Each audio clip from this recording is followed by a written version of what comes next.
अस्सलाम वालेकुम स्टूडेंट। आज का हमारा टॉपिक है इंजेक्शन एंड बाइजेक्शन प्रिंसिपल्स। तो उसके लिए चंद एक बेसिक डेफिनेशंस है, वो हमने डिस्कस करनी है आज। तो फर्स्ट हमारे पास टॉपिक है फंक्शन बेसिक कंसेप्ट है फंक्शन। ऑलरेडी पहले भी आपने डिस्कस किया होगा। चलें देख लेते हैं इसको एक बार, रिवाइज ऐसे समझे, एज ए रिवीजन हो जाएगी आपकी। फंक्शन क्या है?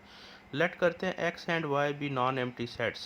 A function f from X to Y, ये नोटेशन होती है। एफ जो है फंक्शन है एक्स से वाई में, इज़ अ रूल, ये एक रूल होता है that assign each element x of X to a unique y in Y. We write as, हम क्या कह रहे हैं इसमें कि हमारे पास जो फंक्शन होता है वो एक रूल होता है। किस तरह का रूल होता है? जो असाइन करता है एक्स के हर एलिमेंट को, every element of X, X के हर एलिमेंट को असाइन करता है to a unique value in Y, Y की किसी वैल्यू के साथ एक्स की हर वैल्यू को असाइन कर देता है, बट यूनिक वैल्यू के साथ असाइन कर देता है। तो that is called function. For example इसको हम थोड़ा सा एक्सप्लेन कर लेते हैं एग्जांपल के थ्रू। जैसे आपके पास लेट सपोज एक सेट आपके पास एक्स है, दूसरा वाई है। तो एक्स में एलिमेंट हमारे पास है 1 2 3 एंड 4। जो हमारे पास वाई है उसमें एलिमेंट है let suppose a b c and d. तो अब नोट करें आप कि यहाँ से हर एलिमेंट को हमने असाइन किया है। जैसे y को असाइन किया a के साथ, 2 को असाइन किया b के साथ, 3 को असाइन किया a के साथ, 4 को असाइन किया है चलें लेट सपोज c या d के साथ। तो अब नोट करें यहाँ से हर एलिमेंट को हमने असाइन कर दिया है y के किसी ना किसी एलिमेंट के साथ। तो ये एक फंक्शन है, इस केस में ये फंक्शन है। बट इस नोट करें नेक्स्ट हमारे पास जैसे है 1 2 3 4, ये एक सेट है। इसी तरह दूसरा y सेट है। यहाँ से हर एलिमेंट को हमने असाइन तो किया है, एक्स की हर एलिमेंट इधर असाइन तो ही है, बट यूनिक एलिमेंट के साथ असाइन हुई। जैसे ये 1 है, 1 को हमने a के साथ भी असाइन किया है, 1 को हमने d के साथ भी असाइन किया है। तो ये फंक्शन नहीं होगा। तो फंक्शन की यही प्रॉपर डेफिनेशन होती है कि यहाँ से हर एलिमेंट असाइन होना चाहिए y के यूनिक एलिमेंट के साथ। तो that is called function. But ये जो एग्जांपल है इस केस में ये फंक्शन नहीं है। नेक्स्ट हमारे पास एक और कंसेप्ट है one one injective function. One one function या इंजेक्टिव भी इसे कहते हैं हम। क्या होता है? A function f from X to Y is called one one injective if f of x is equal to F of y. फर्ज किया सपोज दैट, अगर एलिमेंट्स हम रख लेते हैं f of x is equal to F of y, images को same रख लेते हैं। तो ये इमेजेस होते हैं। x एक एलिमेंट है तो उसका जो इमेज होगा f ऑफ x होगा, y एक एलिमेंट है उसका जो इमेज होगा वो f ऑफ y होगा। अगर टू एलिमेंट्स के इमेजेस को हम सेम रख लेते हैं, इम्प्लाइज दैट वो एलिमेंट भी सेम हो। तो that is called the given function is one one function. In other words, say that all the element in the domain of f have different images. हम ये कह सकते हैं कि अगर हर एलिमेंट का इमेज जो है वो डिफरेंट हो, हर एलिमेंट का इमेज डिफरेंट है, तो आप कहेंगे कि ये जो दिया गया फंक्शन है ये वन वन है। इसको एग्जांपल से थोड़ा सा एक्सप्लेन कर लेते हैं। जैसे आपके पास एक फंक्शन है f of x is equal to 4x-1, ये एक फंक्शन है। तो अब नोट करें आप, we have to show that, अब सपोज दैट इफ़ अगर हम कहते हैं कि f of x is equal to F of y है, तो इम्प्लाइज दैट हम ये शो करेंगे कि x is equal to y है। चलें एफ ऑफ एक्स की वैल्यू एफ एज्यूम कर लेते हैं, लेट अस टेक कि एफ ऑफ एक्स इक्वल है एफ ऑफ वाई के। यहाँ एफ ऑफ एक्स की वैल्यू आप रिप्लेस कर दें, इसी तरह यहाँ एफ ऑफ वाई की वैल्यू रिप्लेस कर दें। 1 से 1 कैंसिल हो जाएगा, 4x is equal to 4y हो जाएगा आपके पास। तो आपके पास क्या आ जाएगा? नोट करें आप, ये देखें डिवाइडेड बाई 4 करेंगे तो x is equal to Y आ जाएगा। तो हमने क्या किया था, if F of x is equal to F of Y था, अगर कोई से टू इमेजेस को हमने सेम रख लिया था तो वो एलिमेंट्स भी सेम आ गए। तो इस केस में ये जो हमने एग्जांपल देखी है, f जो है वो इंजेक्टिव फंक्शन है। बट अदर एग्जांपल देख लेते हैं जिसमें इंजेक्टिव नहीं होगा। Consider the function g of x is equal to x square, एक फंक्शन दिया गया है। तो अब चेक कर लेते हैं, चलें हम इफ़ रख लेते हैं कि G of x is equal to ji of Y के इक्वल है। जी ऑफ एक्स की क्या वैल्यू है? X square. G of Y की क्या वैल्यू है? Y square. अब नोट करें, अगर आप बोथ साइड्स से स्क्वायर ख़त्म करना चाहते हैं तो वन साइड पे, हर दोनों साइड पे आपको स्क्वायर रूट लेना पड़ेगा। जब आप स्क्वायर रूट लेते हैं तो एक साइड पर प्लस माइनस आप रिप्लेस करते हैं। तो x is equal to plus minus y, या y इज इक्वल टू, आप इसे ऐसे लिख लेते हैं, ज़्यादा बेटर तो ये होगा कि y is equal to plus minus x. ठीक है, because g of x is equal to ji of y, ये तो इक्वल है बट यूनिक इमेज नहीं मिल रहा आपको ना, यूनिक इमेज नहीं मिल रहा।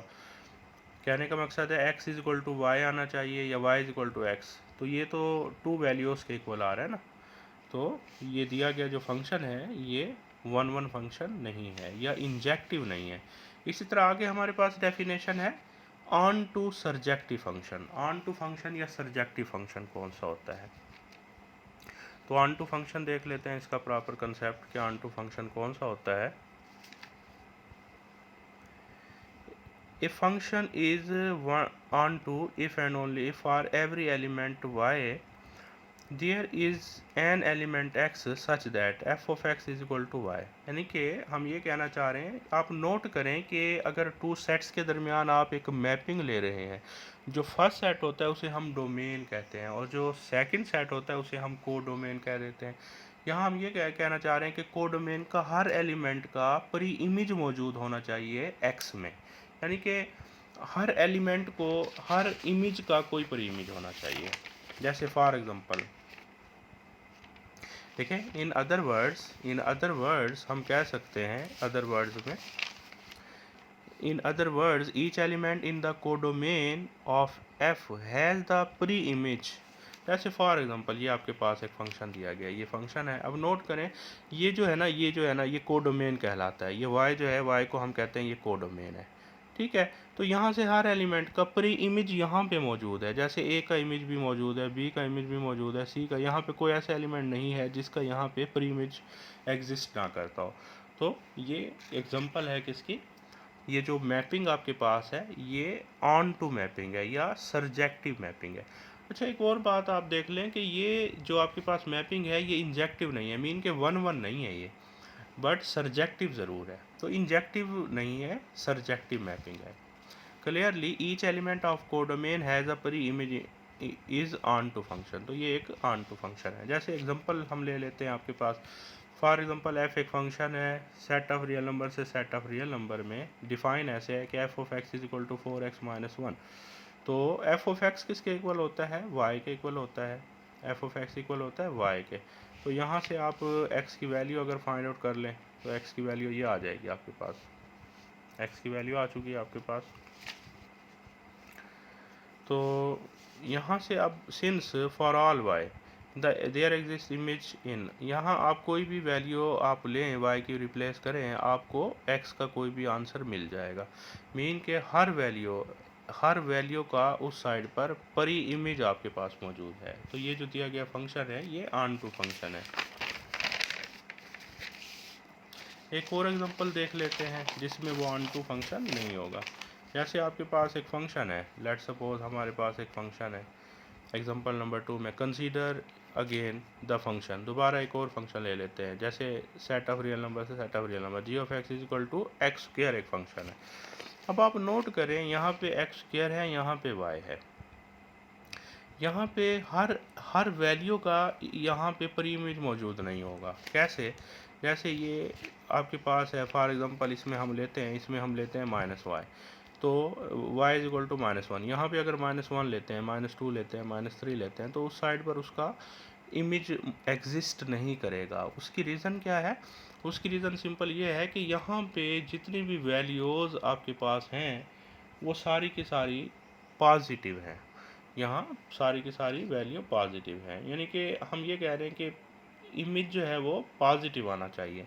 जो यहाँ पे आपके, जैसे हम फ़र्ज़ किया यहाँ पे रिप्लेस करते हैं -1, तो -1 का होल स्क्वायर आप लेते हैं तो जो इमेज मिलेगा वो 1 मिलेगा। तो यहाँ पे अगर हमारे पास -1 है तो -1 यहाँ से किसी का भी इमेज नहीं होगा, क्योंकि बिकॉज यहाँ पे जितनी भी वैल्यूज़ हमारे पास हैं इसमें उनके जो इमेजेस हैं वो सारे के सारे पॉजिटिव हैं, नेगेटिव तो है भी नहीं। बट इस सेट में क्योंकि सेट ऑफ रियल नंबर है, इसमें नेगेटिव वैल्यू भी एग्जिस्ट कर रही हैं, तो उन वो वैल्यूज़ जो नेगेटिव हैं वो किसी के साथ यहाँ पे अटैच नहीं हो रही या असाइन नहीं हो रही, तो उनके जो इमेजेस हैं या प्री इमेजेस हैं वो इस साइड पर एग्जिस्ट ही नहीं कर रहे। तो इसलिए ये जो दिया गया फंक्शन है ये सरजेक्टिव फंक्शन नहीं है। ठीक हो गया, तो ये सरजेक्टिव फंक्शन नहीं है। आगे हमारे पास है बाइजेक्टिव फंक्शन। बाइजेक्टिव फंक्शन ऐसा फंक्शन जो 1 भी हो ऑन टू भी हो। ए फंक्शन एफ एक्स से वाई में is called bijective if f is both 1 and onto. तो ऐसा फंक्शन जो 1 भी हो ऑन टू भी हो उसे हम कौन सा फंक्शन कहते हैं? उसे हम कहते हैं कि ये बाइजेक्टिव फंक्शन है। इसकी मोस्ट कॉमन एग्जांपल जो होती है वो आइडेंटिटी फंक्शन होता है। तो ये आपके पास एक आइडेंटिटी फंक्शन दिया गया है। आइडेंटिटी फंक्शन कौन सा होता है कि अगर हर एलिमेंट का इमेज इटसेल्फ वो खुद ही हो। तो जैसे यहाँ पे 1 है तो 1 का इमेज 1 ही होगा, 2 है तो 2 का इमेज 2 होगा, 3 है तो 3 का इमेज 3 होगा, 4 है तो 4। हर एलिमेंट अपना इटसेल्फ इमेज हो। अब आप नोट करें कि ये जो आइडेंटिटी फंक्शन है इस केस में ये बाइजेक्टिव भी है। कैसे कि ये 1 भी है, नोट करें यहाँ पे हर एलिमेंट का डिस्टिंक्ट एलिमेंट है, डिस्टिंक्ट इमेजेस हैं। इसी तरह ये ऑन टू भी है कि यहाँ से कोई एलिमेंट ऐसा नहीं है जिसका वहाँ उस साइड पर एक्स में प्री इमेज मौजूद ना हो।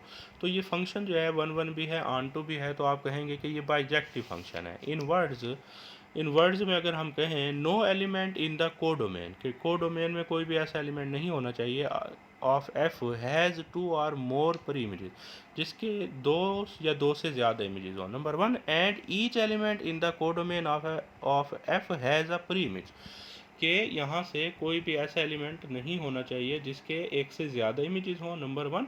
दूसरा, यहाँ से कोई ऐसा एलिमेंट नहीं होना चाहिए जिसका वहाँ पे पर इमेज ना हो। तो ऐसे फंक्शन को हम कहते हैं कि ये बाइजेक्टिव फंक्शन है। तो इस केस में ये बाइजेक्टिव फंक्शन था। आगे हमारे पास डेफिनेशंस है, वही कंसेप्ट जिसका हम जिक्र कर रहे थे, injection and bijection principles. Injection and bijection principles क्या होते हैं, थोड़ा सा इसको हम एक्सप्लेन करेंगे एक एग्जांपल के through. Suppose that a group of N students, फ़र्ज़ कि हमारे पास एन नंबर ऑफ स्टूडेंट्स हैं, attend a lecture in a hall with 20 seats, 200 seats. हमारे पास let suppose N number of students हैं। ये हमने नहीं कहा कि स्टूडेंट्स तादाद में 100 हैं या 200 है, जितने नहीं, ओनली हमने कहा कि एन स्टूडेंट है, हमें उसकी स्ट्रेंथ भी नहीं पता, बस एन स्टूडेंट है। और एक हॉल में उन्होंने एक लेक्चर अटेंड करना है, उस हॉल में जो नंबर ऑफ़ सीट्स हैं वो 200 है। Assume that no student occupies more than 1 seat. हम फ़र्ज कर लेते हैं कि कोई भी स्टूडेंट एक से ज़्यादा सीट्स नहीं रखता, ओनली 1 सीट्स रखता है। And no student share a seat, और कोई स्टूडेंट किसके साथ सीट शेयर भी नहीं करता। If it is known that every student has a seat, अगर हर स्टूडेंट को सीट भी मिल जाती है, then it can be concluded that, इससे हम क्या रिजल्ट निकालेंगे कि वो जो n होगा हमारा, वो n जो होगा वो लेस देन इक्वल टू 200 होगा। इक्वल भी हो सकता है, लेस देन भी हो सकता है।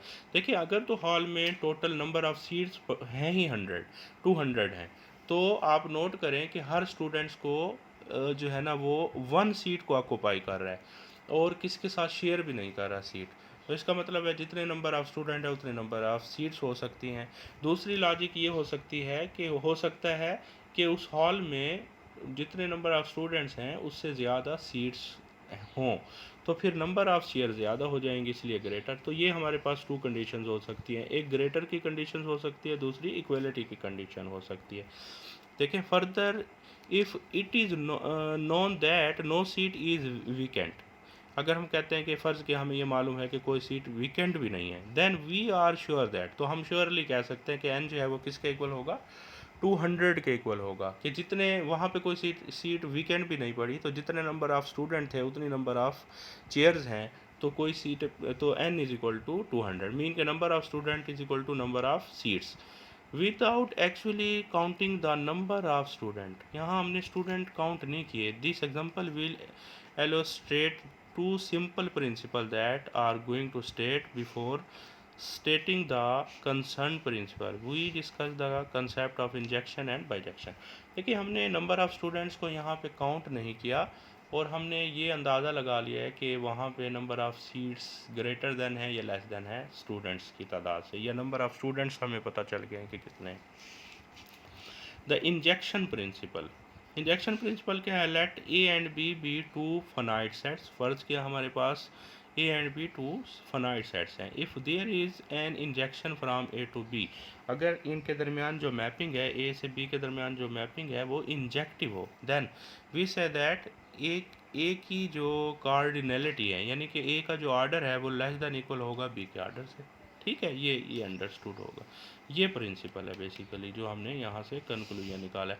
दूसरा द बाइजेक्शन प्रिंसिपल क्या है कि A and B two finite sets if there is a bijection from A to B, यानी कि ए और बी के दरमियान अगर मैपिंग है बाइजेक्टिव मैपिंग है, तो हम कह सकते हैं कि number of elements in A is equal to number of element in B, या order of A is equal to order of A, या cardinality of A is equal to cardinality of B.